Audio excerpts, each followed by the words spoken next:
The science is very clear that the faster we reduce emissions, the better our joint future looks like. It's just that simple. Terms and conditions. The Transsolar podcast for the Biennale Architettura 2025. Episode 5. Ladies and gentlemen, welcome back to the Transsolar podcast Terms and Conditions. As in all other episodes, we take the installation about climate change at the entrance of the Architecture Biennale 2025 in Venice as starting point to explore the big picture behind it. Today, we focus on climate science and the question on how to communicate the important messages of climate scientists, and on how to involve the decision makers and the broader public to achieve impact. My guests today are Professor Sonia Seneviratne, renowned climate scientist at the ETH Zurich and board member at the IPCC, the Intergovernmental Panel on Climate Change. Professor David Bresch from ETH Zurich too, and David is also an internationally recognized climate scientist. Today, he will share his insights on the economics of climate adaptation. And Alexandra Auer. She's an expert on the communication of data, and she was member of the Transsolar design team of the installation. Thanks for joining me today. Yeah, hi, Martin. Pleasure. The ETH Zurich calculated climate change trends in Venice from the year 2025 to 2100. These data are the basis for the time travel experience in the installation, which brings climate change to life. Sonia, to start with a general question. You are on the IPCC board. What do you do there, and how does the IPCC work? How many people worldwide are involved in the IPCC reports? Yeah, so I'm part from the IPCC bureau. So it's actually the office of the IPCC, which is in charge of the coordination of the work. So we are about 34 scientists from different regions of the world. So that's more for the coordination. And I'm part of the Working Group 1, which is dealing with physical science.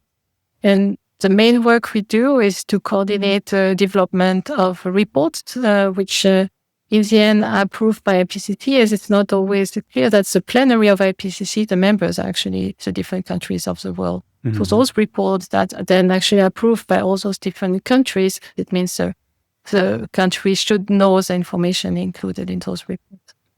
That's a reference point for all countries, for all people now. And I would like to know, where do we stand today with regard to climate change? What do you think, let's say, of the 1.5 degree development? Yes, so the 1.5 degree limit was set in the Paris Agreement in 2015. Mm-hmm. It's a decision that was made by policymakers. At the time, it was possible to follow a pathway that would allow us to stabilize global warming to 1.5 degrees. Now we are today in 25, unfortunately, emissions have not been going down. We have reached about 1.3 degree of global warming. At the time, we were at about 1 degree. And we know that if we continue every year to accumulate more CO2 in the atmosphere, we'll reach 1.5 degree in about 29. Okay. So a really important point there is that CO2, once emitted, stays in the atmosphere. It doesn't disappear. So it's a problem that gets worse with every emission. So we have a clear message from the scientists. And Alex, you are a data communication specialist. Please, what is your idea about that, and how does the broader public and also the decision makers perceive this? I mean, I hope everyone has heard about the 1.5 degree at some point. And I do think it is in the head of decision makers and has been. I mean, there's a lot of measures that we take to become more resilient to climate change and also to prevent the possible consequences. However, I do think with the pressing other crises that are going on in the world, which we very much experience every day, like the war in Ukraine or the consequences of the pandemic, which we really felt in our society, I do unfortunately think that the climate crisis has been being pushed to the background a little bit. So I think the communication has really a key role in all this. And David, you are dealing with the question of the field of economics of climate change. And what does it mean in the general sense? Because I think here could be really a strong push from this field. I mean, the science is very clear that the faster we reduce emissions, the better our joint future looks like. It's just that simple. And as Sonia said, well below 2 degrees. That was the story in Paris, and not how we kind of make it somewhere around that number. And a couple absolutely crucial support systems for human life are threatened even at 1.5 degrees, like coral reefs, acid bleaching, and all of these. And so what I also look into is the impacts of climate change on socio-economic systems. And I look at economics. What does it take to prevent further damage? How we can be better prepared against extremes, disasters, be it droughts, floods, storms, wildfires. I mean, it comes at a cost. And so we look at the cost, basically that the effort it takes to prevent something from happening, and then compared to what the benefit would be of that prevention in terms of reducing the impact. And what we learn up to order of these 2 degrees, and that's why this number is so pivotal, a lot of things in many parts of the world can be cost effectively managed. It doesn't come for free. Beyond that, in many places, it gets very difficult. And the sad story is those who didn't cause the problem firsthand, Global South and other highly exposed communities, they are more exposed. And it does remind us that it's already now much cheaper to reduce emissions than to invest in adaptation. But since we can seem not to be able to agree as humankind on this issue to really take strong action, then the second best option is adaptation, but it clearly has its limits. Mm-hmm. And I think economy is really a big level for the communication.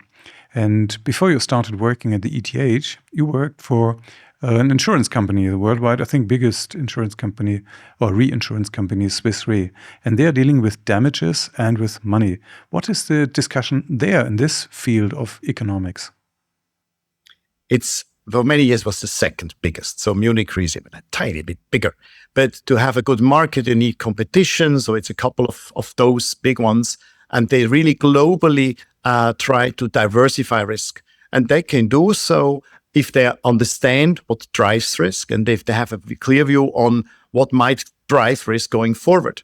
And that was the reason to embark on these studies and also to inform clients. But that's not only smallholder businesses and so on. It's also to inform and engage in dialogue with larger communities up to the level of states to find ways also on a policy level how to look into that in a forward-looking fashion. And that allowed us not only to look at emission scenarios, climate scenarios, impact scenarios, but also adaptation scenarios. And as I said, they have these limits that at some stage it gets so tremendously difficult. If you have to build a very high sea dike to prevent wave action, you might have no tourism behind. And that's what basically drives your economy. So your business model comes to an end.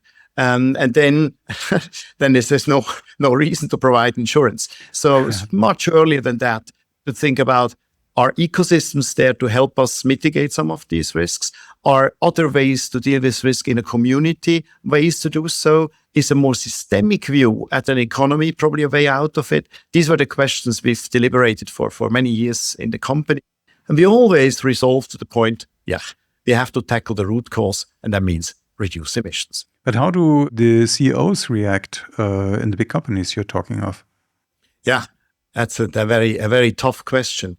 It's even so, companies do have strategies. They normally do not extend beyond the horizon of 2 to 3, maximum 5 years. And there is this strategy of the horizon, as Mark Carney said in a seminal speech just prior to Paris as the governor of the Bank of England. He said, there is a tragedy of the commons that we have to manage air quality, water quality. We do now understand that since the 70s, a lot of progress has been made. But the tragedy of the horizon that we should think about decades and the implications of what we do today has and will stay, as Sonia said, the CO2 stays in the atmosphere, has implications for generations to come. And we do not take that seriously enough in our decision making. And that's why my humble contribution is through the adaptation cost link to say there will be impacts hard to finance. And therefore, it's not as easy as some of the global assessment models tell us, we can find an optimum at some level of warming. That often means a lot of people will suffer and a few will still be well off. And so that is also a very deep conversation about justice. And we have seen in the recent past the CEOs, reminded by the public, they basically operate on a mandate. You cannot operate a company which is just bad and evil to society. So they have to also respect that one. And that often integrates that thinking into strategic decision-making of large companies. But it is a trade-off, and it's a tough decision to make, because if you're the only one and your competitors still benefit of, say, outdated business model, you might be out of business before your new products might even have a grasp. Of course. So that's why, at the end, what they do a lot, if you're really a conscious business leader, you have to advocate for the boundary conditions to help you to prevail. And I think for many people, and also for the business leaders, it is an abstract discussion. Yeah, you see charts of climate change and so on, and you cannot feel it. And the installation at the Biennale, it makes climate change tangible and feelable. And let's go for a moment to this installation, and not so much to the installation itself, but to the calculations that you've done for Venice. What is it really with these 42 degrees? Well, 42 degrees is just a typical temperature we would have in summer there, but it could be also even much more, and basically under this worst case scenario. So the worst case scenario would be a one in which we have a global warming of a bit more than 4 degrees, and we are basically not decreasing our emissions. Of course, in single days already now, we can have about 42 degrees, and in the future, we could have in single days much higher temperatures. But it's basically to convey what it means to be in such a temperature, and to reach the visitors in those type of conditions that they might be exposed to. So it's, instead of having just those numbers in a report that you might be reading, you basically feeling it with your own body. And how do you model the change of temperature? To make it very simple, when we emit CO2, mostly because of the burning of fossil fuel, we have then greenhouse gas. Those greenhouse gas lead to more radiation being trapped on the Earth. So it leads to a general warming of the Earth. But then the general temperatures that is happening in a location will be affected by this overall warming, but also advection of heat, and also other processes that, for instance, how much drying you might have in a region is also important. And then this change in temperature also affect how much glaciers are melting and the expansion of the sea, so that would be affecting sea level rise. So we have a representation of all those different processes, and now they are affecting a range of different change in climate extremes. And there's a second aspect in the installation. It's a rise of sea level that we can see. It is 70 centimeters. David, maybe you can talk a little bit about this. What is the effect of 70 centimeters of sea level rise in Venice? I mean, in the design phase, we thought about exposing visitors to the real wet conditions. But now they walk through on a path where they are immersed in a 70 centimeter water table. But what we do not perceive are the indirect effects, and they are much more severe. One we still often talk about is the damage it does to cultural heritage, like the mosaics in the cathedral and other things that are precious to us because they have a history, they tell a story, and that story might be gone if this happens too often and the damage gets too widespread. But then it's also the indirect effects on how we cope with issues. Think about the hospital and the hospital work, the caretakers. Not all of them live in a hospital 5 meters above sea level. They have to commute in and out of Venice every day because they cannot afford living in the city anymore. So another story to be told. And then if you have to close Mose several times a week, or even several times a month, it gets a bit hard to vent the whole lagoon, which is a very, very complex and intricate ecosystem. And then you might have stagnant water. You might issues about vector disease not being kind of flushed out anymore. And all these indirect effects we normally underestimate. That was hard to convey, but we felt by putting people in this room, which is dark, loud, getting warmer, and there's even this wet kind of experience around you, gets you a bit of a feel of what you would look like. Yes. But if I understand it right, the installation doesn't take or doesn't show all. So you said there will be diseases because of the quality of water and so on. So Alex, you have been part of the design team. Maybe you should have put some bacteria in it. I don't know what. I don't know how we could have argued for that. I mean, even the smell, we already were thinking about if we can somehow produce the smell that would be there. We couldn't do that. And, Alex, also the design team, I think they were not aware that the mosquitoes would come. Yeah, I wonder what it looks like when the Biennale will close. We should take some final pictures then. But of course, we had to simplify all these findings and all these scenarios that we got from ETH to translate it into this installation. And with the Biennale, we had a very specific target group. So it was clear, okay, we're doing this for architects, people who work in the field of architecture. And then with the air conditioning, you have this object that speaks volumes, right? Because it stands for comfort, but it stands for comfort on a very high cost, and a very high cost of electricity, and on a very high cost now when we talk about climate change. And this comfort can only exist on we always said, on the back of others, because in order for one room to be cool, the hot air needs to go somewhere else. And that was the entrance room. So through this metaphor and this picture of the also very ugly air conditioning, I mean, architects all have this idea of aesthetics, and the old air conditioner is definitely not part of this idea. So through this metaphor, I think we were able to simplify scientific findings, yes, but still convey a very strong message. David, you have also a lot to do with the people, with stakeholders, decision makers, and so on. How important is, let's say, scenario building, or how important is this kind of storytelling for your business? I mean, the number one, we're humans. I mean, the number one is dialogue. Engage in a conversation. I often don't mention the climate in my title. I just say weather risks. And then people are always open, independent of their political background, of their educational background, to talk about weather. And then sometimes it's rather they ask me, what do you think about climate change? And I ask back, hey, did you ever feel it? Have you a story to tell? And that engages. And I think that's what we try here to engage in an experience, in a story you can relate to, which doesn't finger point, it doesn't blame, it just first is almost an independent, with a sobering experience. And then you start to ask this question, who benefits, who pays the bill, what are the implications of it? That's absolutely crucial. So for me, it depends a lot on with whom you talk, and to try to first attune into a conversation. And it could sometimes be, it's not the first conversation in which one you can really tackle the issue. You have to build trust, because otherwise you're just shut out and then you didn't achieve anything. So it's a very delicate balance to strike, even more so as an ETH professor sometimes, because you come with a hat on, and that hat on is not always very helpful, because sometimes people think I studied physics, so he must know something better. But no, about deeper questions of life, I have just the same experience, opinion as everybody else. And that's very connected. I can imagine that's really an important point, just to build up the trust at the beginning. Yeah.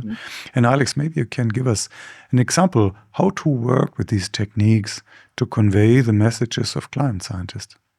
Yes, so I do this kind of storytelling, especially in urban settings for municipalities.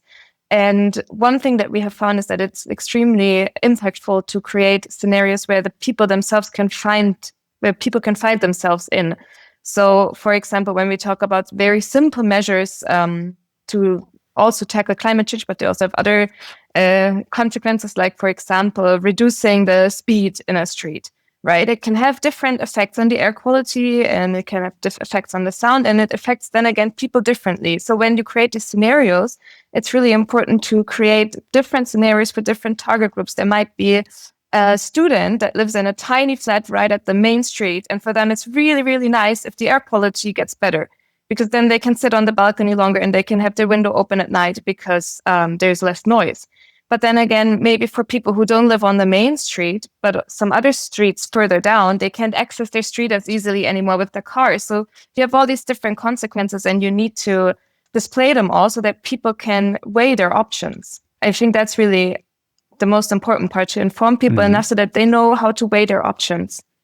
So you build scenarios and you make a personalization so that people can identify with certain, let's say, ways that we want to go.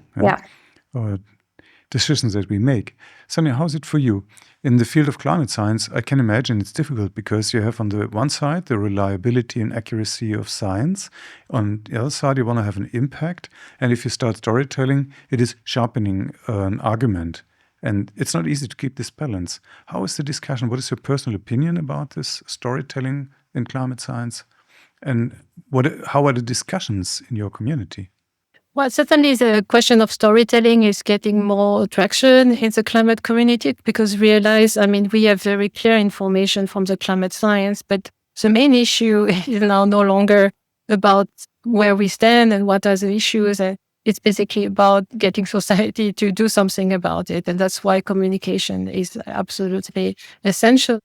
I think the starting point is very accurate, very robust science. But then we have to find ways to convey this information. And an installation like the one in Venice is one way for people to receive this information in a different way, maybe to also reach a different type of people, those that are not reading IPCC reports. And again, basically the community reading IPCC reports is quite limited. So it's also about reaching to other people, maybe have not thinking about this every day.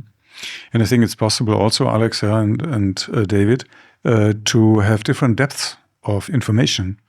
Yes, I mean, with the installation in the first room, we really opened up a scenario. We let people experience what Venice might be like in 2100.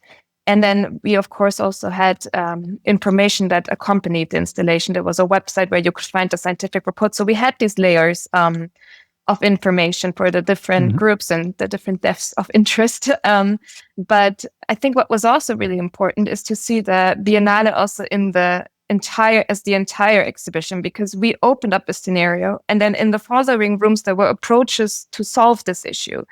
And I think when you see that full picture, you have the problem in the first room and then possible solutions in the other rooms. That also creates another depth of information, because then we don't only open up problems, but we also, in that case, other exhibitors try to solve them. But I do need to mention on this, and this was mentioned by David before, the main solution is about stopping emissions. And the emissions do not only happen in buildings, they happen also in transport. So also having people flying to the Biennale is maybe not ideal. So we need to be aware of the solutions. Some of the solutions I presented at Biennale solution was speaking of maybe adaptation option. Also, how can you reduce emissions in buildings? But then we need to be aware the solutions are in the end about moving away from fossil fuel. That's a key point. It's a really important message. That's true. And if we think of the people in the local authorities, they are some kind of project managers of this transformation process. How can we support them? This is one question. The second is, how can we get some kind of change process in these local authorities, in these administrations? David, yeah?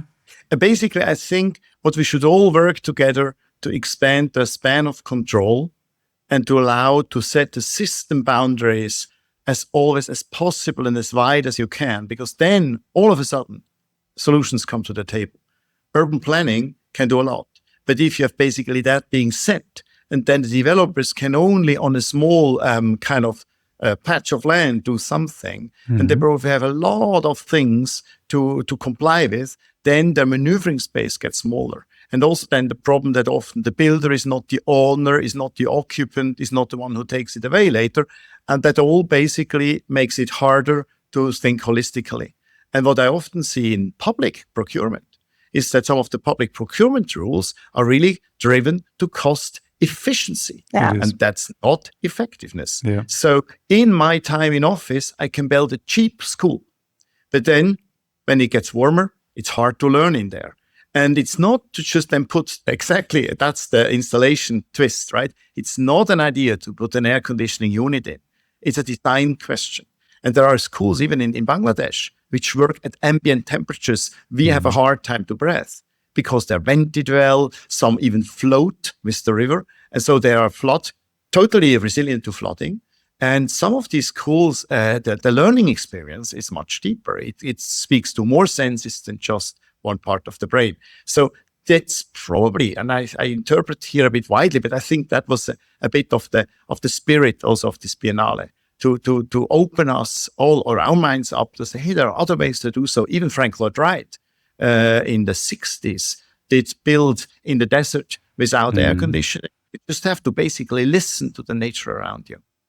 I mean, there's a lot of solutions present, and yes, but we need public administrations and decision makers to listen to them. And they certainly listen to them at some point, but if the benefits are beyond their legislation period, it becomes hard to argue why they should maybe build a school that's more expensive if they cannot earn the benefits, but maybe 2-3 generations after. And I think that's where this impactful communication of science comes in again, and that we don't only target public citizens, that we don't only target architects, but that we also think about how do we need to communicate to politicians and maybe to public administrations to guide them on how to manage these solutions that exist or approaches to the problem. Yeah, absolutely. And there's another podcast episode with Christine Lemaitre from the DGNB, and she's explaining about the initiative Shift. And this initiative is learning with and from the South. So there will be a lot of examples of other countries, other areas, how to make buildings in a more climate-sensitive way. Sonia, what are your experiences? I think from what I've seen, the politicians, they react also a lot to pressure from the citizens. So having this, realization within the general public, within the population would make a huge difference. So for me, of course, some politicians might go and attend the Biennale, but in the end, it's also about basically awakening this broader public and everybody, different type of citizen.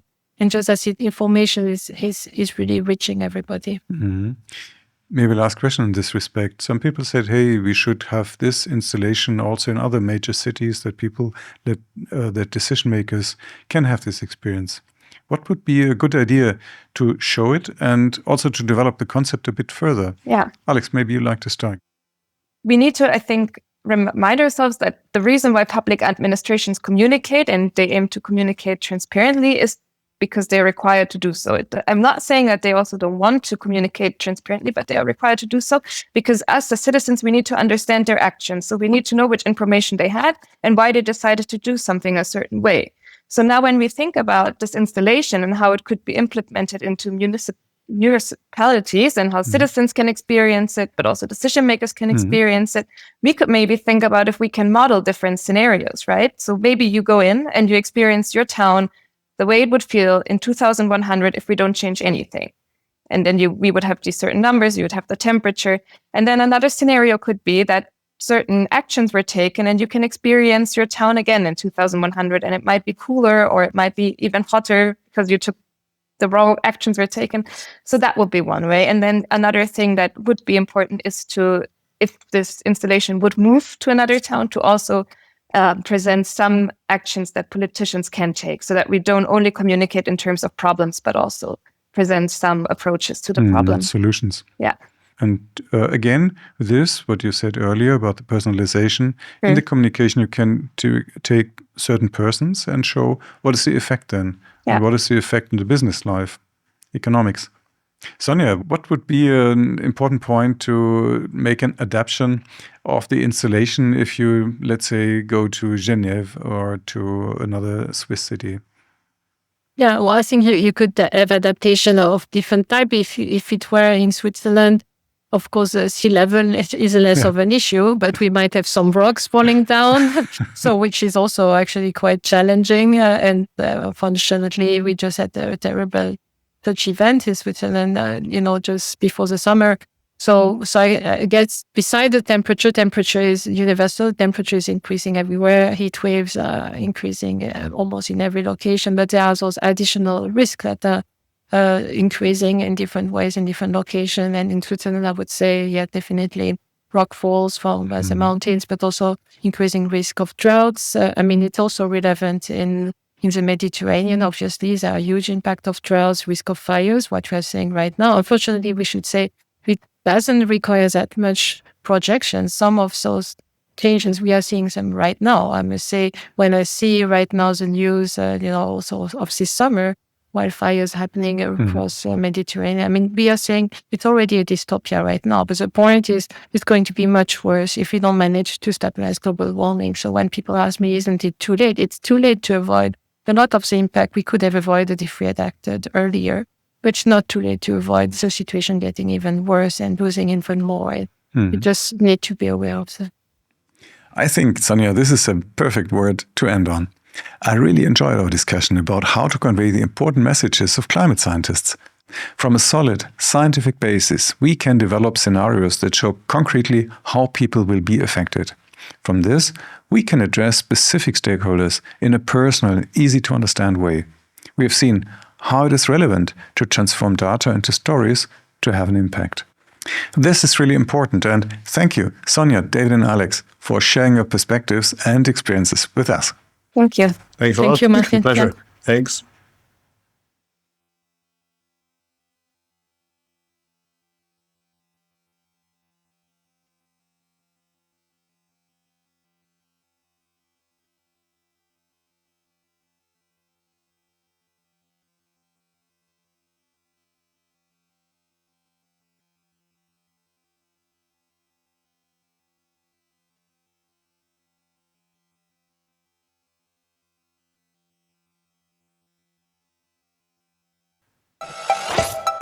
You've been listening to Terms and Conditions, the Transsolar podcast, brought to you by Transsolar Energietechnik and TUM, Chair of Building Technology and Climate Responsive Design. Production by Prössler Studio. In the next episode, we look at the collaboration with the artists from the Michelangelo Pistoletto team.